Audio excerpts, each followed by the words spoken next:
Donc, s'il n'y a plus de questions, on passe à la deuxième conférence, donc, qui sera présentée par professeur Walid Fri, qui est professeur en pneumologie au CHU Hedi Sheker de Sfax, qui est président de l'APAX également. Il va nous parler d'IPAF avec une conférence qui s'intitule IPAF, entité à part entière au concept évolutif. À vous la parole, Dr. Fri. Merci beaucoup, Dr. Neji. Donc, c'est à mon tour de remercier les organisateurs ainsi que le bureau de la STMRA de m'avoir invité pour participer à cette seconde session Mythe de experts à l'occasion du 28e Congrès national de pneumologie pour parler effectivement des pneumopathies interstitielles diffuses avec manifestation auto-immune connue sous l'abréviation IPAF. Et pour introduire, je rappelle que le mot PID fait référence à un groupe hétérogène d'étiologies qui sont responsables d'un certain degré d'inflammation et ou de fibrose qui vont toucher principalement l'interstitium pulmonaire. Et étant donné cette hétérogénéité, il a été nécessaire de recourir à des critères cliniques, radiologiques et ou histopathologiques pour pouvoir classer ces différents patients en des sous-groupes homogènes qui partagent le même schéma thérapeutique mais surtout qui ont le même pronostic. Et c'est dans ce cadre-là qu'on a eu, lors des 20 dernières années, une quinzaine entre classification et mise à jour de ces classifications, dont la plus importante, à mon avis, c'est celle de 2002, qui représente la base à partir de laquelle on a développé les classifications ultérieures, et qui a permis de classer les PID en 4 grands groupes étiologiques, le groupe des PID connus, avec les connectivites, les pneumoconioses, les PID médicamenteuses, les PHS, le groupe des PID idiopathiques, avec comme chef de file la FPI, les PINS, la pneumonie organisée et les autres PID qu'on appelait de fumeurs, le groupe des granulomateuses, principalement la sarcoïdose, et le quatrième groupe, c'est le groupe des PID particulières, qui est un groupe relativement hétérogène qui associe plusieurs entités. Et suite à cette classification, tout le monde était content puisqu'on a une vision globale des PID. Et on pensait à l'époque que la meilleure façon de schématiser cette classification était la suivante. Un grand groupe de PID au centre, avec des sous-groupes de PID de cause connue, idiopathiques, granulomateuses et autres. Et dans chaque sous-groupe, on a un certain nombre d'étiologies qu'on considérait auparavant comme totalement séparées les unes des autres. Mais au fil du temps, on a remarqué que les choses étaient beaucoup plus complexes et que la meilleure façon pour schématiser cette classification est la suivante, puisqu'on a noté qu'il y a un chevauchement entre les différents sous-groupes, voire même entre différentes étiologies. Ceci était valable pour les 2 grands groupes de PID liés aux connectivités de PID idiopathiques, qu'on considérait auparavant comme séparés, mais finalement, on a noté qu'il y a une zone de chevauchement entre ces 2 grands groupes, une zone dans laquelle on peut classer les patients qui ont une PID, avec des stigmates d'auto-immunité, que ce soit clinique ou bien sérologique, sans pour autant avoir assez d'arguments permettant de retenir une connectivité bien individualisée. Dans cette zone de chevauchement, plusieurs patients ont été placés dans les différentes études. On utilisait des critères assez hétérogènes, variables en fonction des études, avec des appellations également hétérogènes. On parlait de connectivité précoce, pulmonaire, connectivité fruste ou à chevauchement, ou bien de PID auto-immune ou indifférenciés.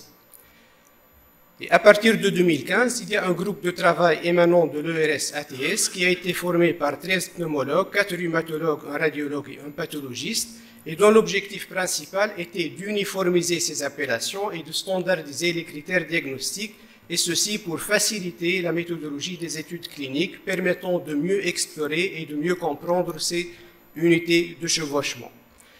L'appellation qui a été utilisée et qu'on continue à utiliser en 2015 est celle de pneumopathie interstitielle à caractéristiques auto-immunes ou bien l'abréviation IPAF.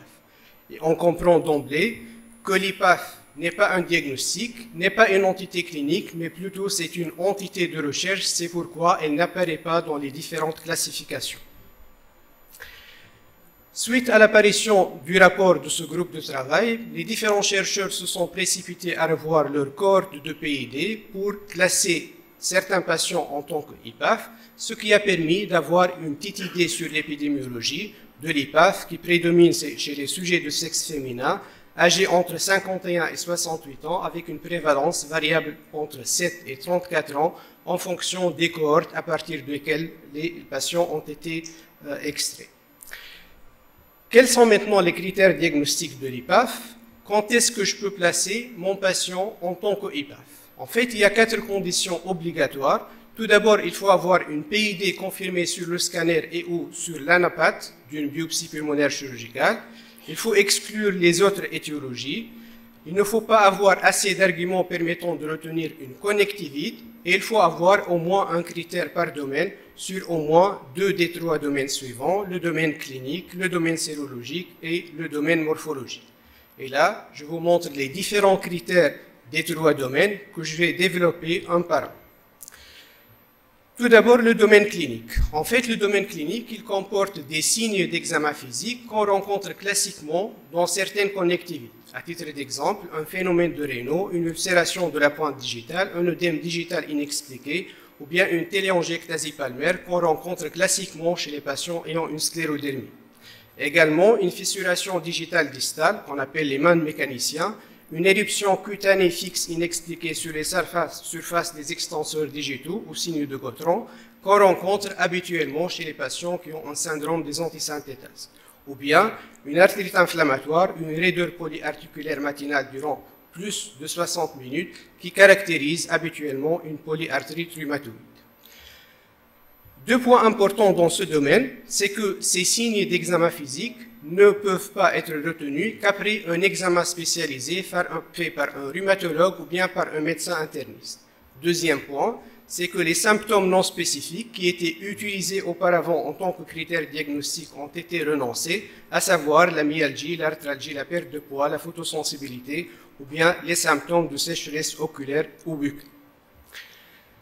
2e domaine, c'est le domaine sérologique qui est formé par des auto-anticorps qu'on peut classer en 2 grandes catégories. Des auto-anticorps qui sont peu spécifiques, qu'on peut voir en dehors des connectivités dans certaines situations physiologiques ou pathologiques, et dans ce cas, il faut exiger un titre d'auto-anticorps pour le considérer comme un critère diagnostique. À titre d'exemple, les anticorps antinucléaires avec un motif diffus ou bien moucheté, il faut exiger un taux supérieur ou égal à 1 sur 320. Pour le facteur rhumatoïde, il faut exiger un taux supérieur à 2 fois la limite supérieure de la normale. 2e catégorie d'auto-anticorps, ce sont des auto-anticorps qui sont spécifiques et à ce moment-là, on n'a pas besoin d'un taux, il suffit d'avoir la positivité de ces auto-anticorps qui sont les anticorps antinucléaires avec un motif nucléaire ou bien centromérique, les anti-CCP, anti-DNA, anti-SSA-SSB, anti-SCL70 ou bien les auto-anticorps qui se voient chez les patients qui ont des myopathies inflammatoires, à savoir les anti-RNA synthétases, les anti-PMSCL ou bien les anti-MDA5. 3e domaine, c'est le domaine morphologique qui est divisé en 3 sous-domaines. Donc le sous-domaine des patterns scanographiques, 2e sous-domaine des données histopathologiques et le 3e celui des atteintes thoraciques associées. Il faut savoir qu'un seul élément d'un de ces 3 domaines permet de retenir le critère diagnostique du domaine morphologique.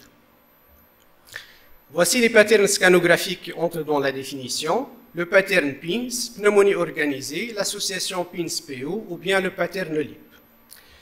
Pour les données histopathologiques, il faut avoir un des 4 patterns déjà cités ou bien un agrégat interstitiel lymphoïde à centres germinaux ou bien plutôt une infiltration lymphoplasmocytaire diffuse. Une attention particulière doit être portée au pattern UUP, dont la présence ne représente pas un critère diagnostique, mais elle ne permet en même temps, ne permet pas d'éliminer l'entité EPAF.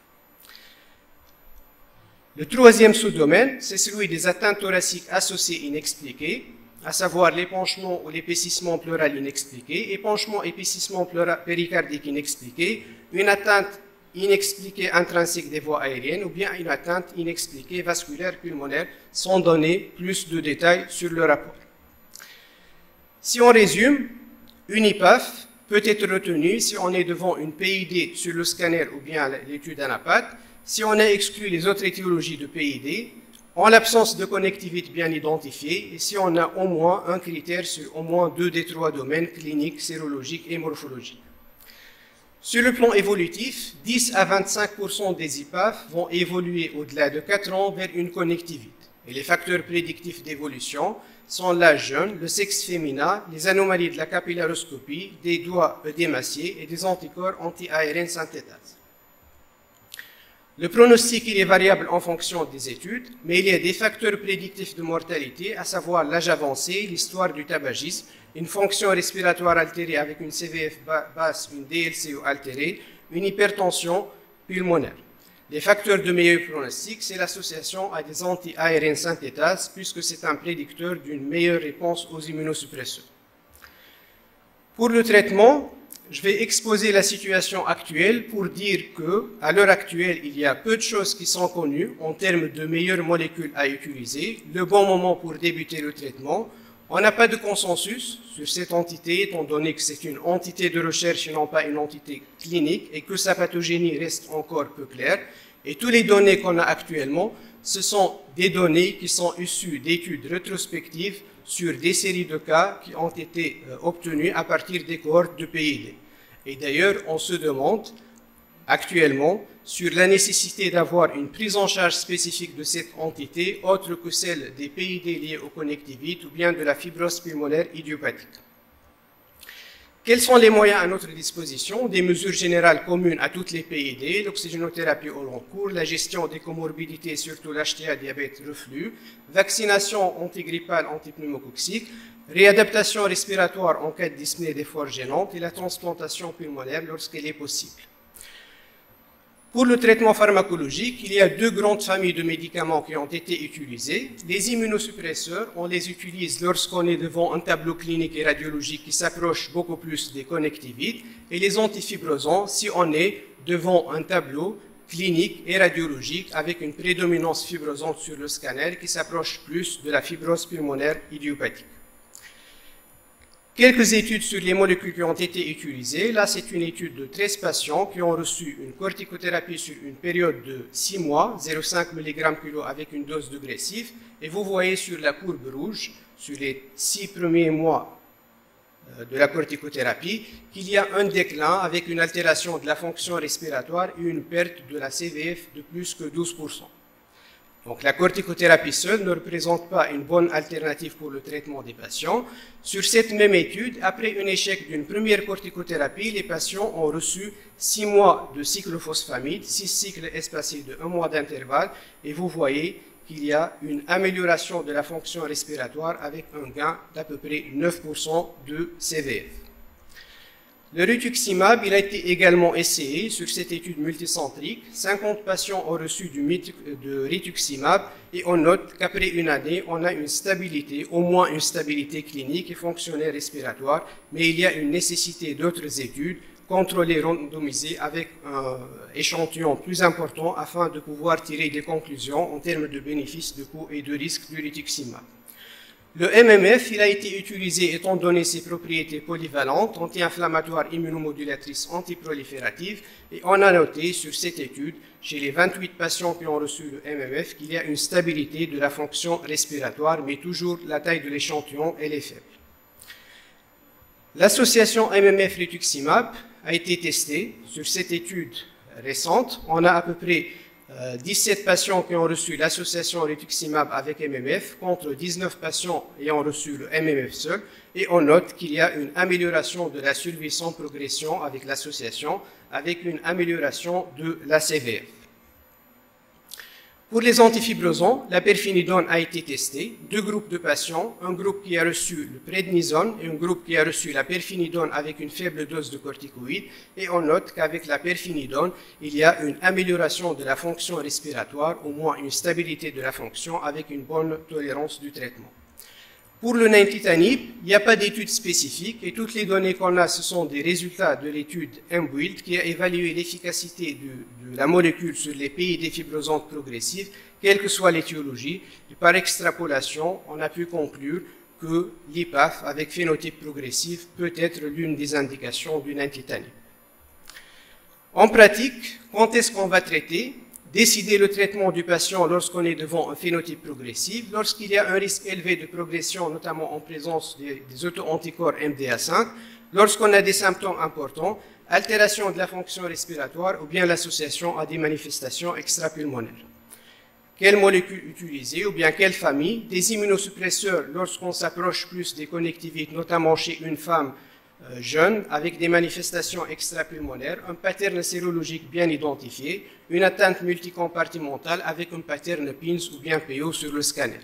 Les antifibrosants plutôt, chez les patients de sexe masculin, un peu plus âgés, avec une histoire du tabagisme et un pattern UUP sur le scanner.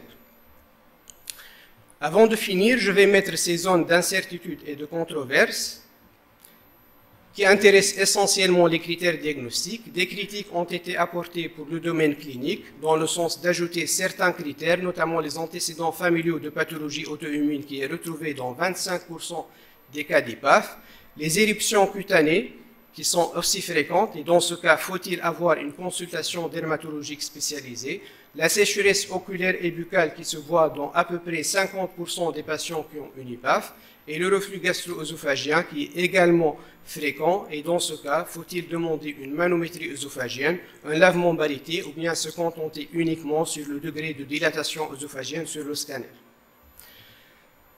Des critiques également du domaine clinique dans le sens de supprimer certains critères, notamment le signe de Gautran et les ulcérations de la pointe digitale qui sont exceptionnellement observées.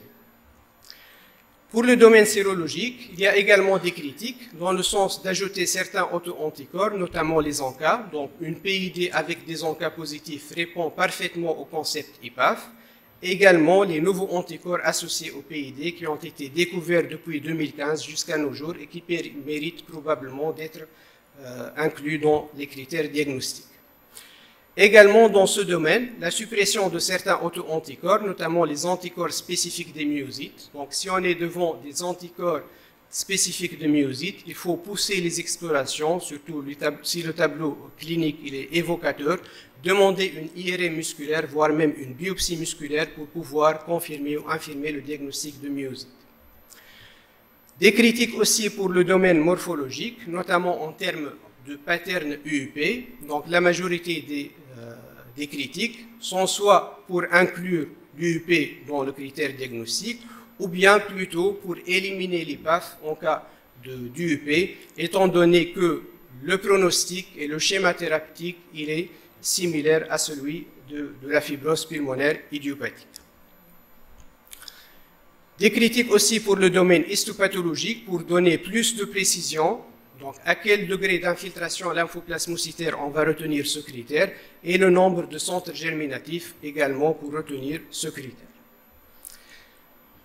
Aussi des critiques pour le troisième sous-domaine, l'atteinte multicompartimentale, qui est appliquée différemment sur les études, étant donné la subjectivité de la définition, donc il n'y a pas assez de détails sur la définition. À titre d'exemple, si on prend des vasculopathies pulmonaires inexpliquées, comme ça a été rapporté dans le sous-domaine, or les atteintes vasculaires chez les patients qui ont une fibrose sont rarement inexpliquées. Elle peut être secondaire à la fibrose elle-même ou bien à l'association d'autres comorbidités, notamment l'apnée de sommeil ou bien l'emphysème qui peut être associé.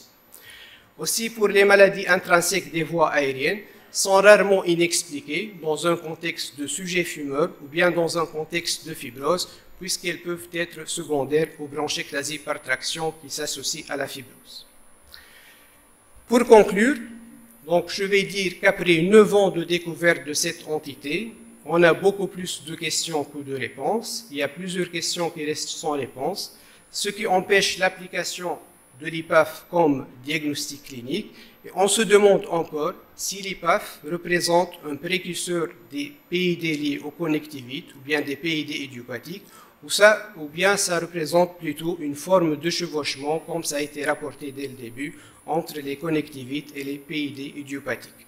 En pratique, il faut continuer à utiliser ces critères diagnostiques en attendant leur révision qui s'avère une nécessité, afin de mieux comprendre le mécanisme pathogénique et de développer les stratégies thérapeutiques ciblées. Et je vous remercie.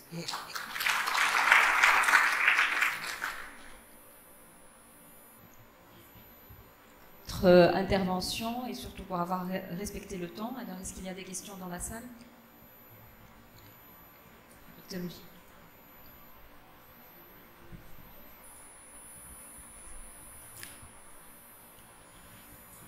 Merci Lénite. Alors j'ai une question, une remarque, une question par rapport à des critiques par rapport à cette classification de l'IPAF. ne penses-tu pas qu'il y aurait une place à rajouter le RO52 dans les critères sérologiques, justement? Le RO52, il est une découverte assez récente, il a été identifié assez récemment, et Maya l'a dit tout à l'heure, c'est un anticorps qui est associé à un risque supplémentaire d'auto-immunité, surtout à des formes graves de PID, parfois rapidement progressives. Malheureusement, il n'existe pas dans les critères diagnostiques actuels de la. Qu'est-ce que tu en penses? Tu as parlé des entrailles, mais le RO52. Oui, oui. Et la deuxième remarque, c'est peut-être par rapport à l'UUP, quand c'est un pattern d'UUP, pour retenir l'IPAF, il faut que les deux autres domaines soient positifs pour qu'on puisse retenir une IPAF, malgré que sur le domaine radiologique, ce soit une UUP. Il faut qu'il y ait un critère du domaine clinique et du domaine sérologique pour pouvoir la retenir. Merci. Oui, absolument. Pour les auto-anticorps, c'est ce que j'ai dit. Donc, à côté des ONCA, il y a des nouveaux auto-anticorps qui ont été découverts parce que ce rapport d'IPAF, elle date à 2015.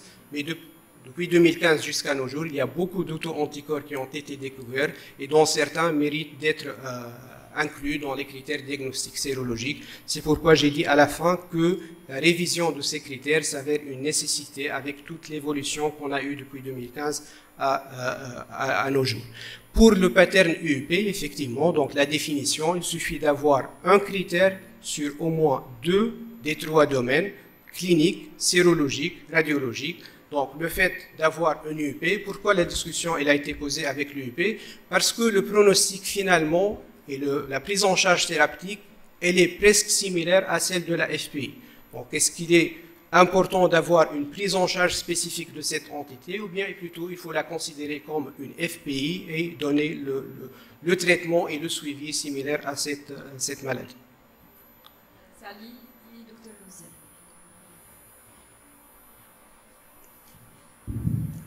Je voulais que tu m'éclaires un peu sur... Parce que pour moi, l'IPAF, logiquement, ça doit s'arrêter avant le logiquement, dans la logique des filles, c'est une salle d'attente immunologique en attendant le terminal. Mais quelle différence il peut y avoir entre connectivité plus CIP, IPAF plus CIP? C'est ça, sur le plan thérapeutique, ça change quelque chose? En fait, c'est sur le plan pronostic. Donc, si on voit les courbes d'évolution et de survie des patients qui ont une UUP avec connectivite, comparativement à l'FPI, donc elles sont un peu décalées, donc ne sont pas similaires, mais plutôt l'IPAF avec une UUP, elle est presque accolée à la courbe de survie des patients qui ont une FPI. C'est pourquoi on fait cette distinction entre les deux. Les UUP sur les connectivites ont un pronostic entre guillemets meilleur que les FPI. Autre chose, quelle est à peu près la proportion statistique de ces IPAF dans notre pratique quotidienne? Toi qui t'occupes tout le temps de ça, Ouais. tu règles pratiquement toute la région du Sud. En fait, franchement, j'ai pas beaucoup de patients. J'ai à peu près 4 patients qui ont une IPAF qu'on est en train de suivre parce que ça a été démontré sur les études qu'avant 4 ans, peut-être il n'y a pas assez d'arguments qui apparaissent en faveur d'une connectivite, mais plus on avance, au-delà de 4 ans, il y a une proportion importante de patients qui vont être transformés, si on peut dire, en connectivite. Mais le nombre exact, franchement, j'ai pas un grand nombre de patients. Dernière question, est-ce qu'on peut associer au traitement antifibrosant, antifibrotique, une immunosuppression? Je pense que c'est en fonction de la présentation scanographique. Si on a assez du verre dépoli sur le scanner associé à une lésion de rayon de miel, on peut associer les deux. Si on a uniquement du rayon de miel ou bien on a uniquement des lésions de fibrose, peut-être il faut rester classique et se contenter au traitement antifibrosant. Dr. Louzier. J'ai quelques commentaires par rapport à cette entité IPAF. Alors, par rapport à l'exclusion de l'UUP dans le pattern, ça semble être dans la logique de notre approche et même dans l'évolution future de la prise en charge. Parce qu'actuellement, si on prend des entités bien définies, par exemple UUPPR, ben la tendance dans le futur, ça sera peut-être des antifibrosants dès le départ. Donc c'est pour ça que la notion d'UUP, elle a été, à mon avis, laissée de côté, parce que dans toutes les pathologies, quand le pattern, on sait qu'il est UUP, même quand c'est secondaire, c'est toujours mauvais pronostic, et ça laisse donc le déciseur, le praticien, enfin, aller plutôt vers les antifibrosants qu'essayer de trouver un diagnostic et aller en retard pour les antifibrosants. Ça, c'est par rapport à l'exclusion de l'UUP en tant qu'entité dans l'IPAF. Maintenant, par rapport aux encas, si on se réfère à ce qui a été dit déjà par Maya dans la présentation, où on a déjà sorti l'entité PINS-UUP associée aux encas comme une entité à part, moi je dirais peut-être dans le futur, encas serait pris en considération et peut-être ce aurait des entités telles que ça a été défini. Donc on peut imaginer dans le futur des évolutions dans ce sens-là. Par rapport au traitement, on a toujours tendance, il y a un profil surtout clinique ou sérologique qui peut-être, c'est peut-être une sclérodermie qui va apparaître, c'est peut-être une PR, c'est peut-être une myosite, et on a tendance dans l'utilisation des immunomodulateurs à aller corticoïdes associés à un immunosuppresseur, Jogren, immunosuppresseur, et on voit bien, c'est ce qu'on donne dans les collectivités, on voit bien le MMF qui apparaît, le rituximab pour les formes réfractaires, le cyclophosphamide quand c'est des formes rapidement progressives. Ça va dans la logique de la prise en charge des connectivites qui vont apparaître par la suite dans l'évolution de la maladie. Alors, ce que je n'ai pas vu dans les traitements, est-ce qu'on n'a pas utilisé la zatioprine dans les IPAF? On a vu est-ce qu'il y a eu, quand vous avez consulté, parce que ça arrive, ça fait partie quand même des immunomodulateurs d'utilisation facile. Est-ce qu'il y a eu par rapport à l'IPAF l'utilisation de l'humurel? En fait, je n'ai pas trouvé beaucoup d'études, et les études qui ont été publiées, ce sont des études vraiment à très faible échantillon, c'est-à-dire 7 malades, 10 malades, mais il n'y a pas assez d'études selon ma recherche que j'ai faite. Je voulais répondre à Sylvie concernant l'évolution de la connectivité des patients avec l'entité IPAF. En fait, il y a eu des études de suivi, à peu près une étude qui a recensé de corps 200 patients, et l'évolution a montré une évolution à peu près du quart des patients, 25% à peu près, qui vont évoluer vers une véritable connectivité, voire même vascularite, quelques cas de vascularite. Et c'est généralement des sujets qui sont plus jeunes et qui ont une maladie assez relativement sévère sur le plan fonctionnel respiratoire. Essentiellement des sclérodermies, des myopathies inflammatoires et du Jogren. Et c'est surtout au cours des 2 premières années de suivi qu'il va y avoir l'évolution vers une connectivité.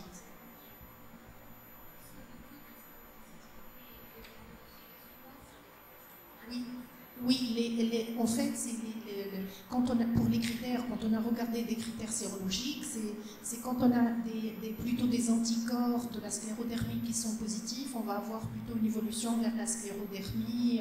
Quand c'est un LDA5 ou autre type d'anticorps de myopathie inflammatoire, ça va être essentiellement une évolution vers les myopathies inflammatoires. C'est des facteurs prédictifs d'évolution vers les connectivités. Merci, je pense qu'on arrive à la fin de la discussion. Je donne la parole à Dr Salach pour conclure sur cette entité. Merci beaucoup, encore une fois bravo, parce que vraiment, vous l'avez bien dit, l'IPAF reste un domaine un peu obscur. Et je voudrais conclure également, j'oserais dire, seuls 10 à 25% finalement vont évoluer vers la connectivité. Je rajouterai le seul parce qu'on s'attendrait à plus. Encore une fois, bravo à la STEMRA pour cette excellente matinée, bien studieuse. J'espère que vous avez suffisamment de bagages parce qu'apparemment l'après-midi, ça va être cas clinique et cas clinique et discussion avec les experts. Merci pour votre attention. Je pense qu'on va passer pour un déjeuner. On se retrouve à 14h. 14h. Merci.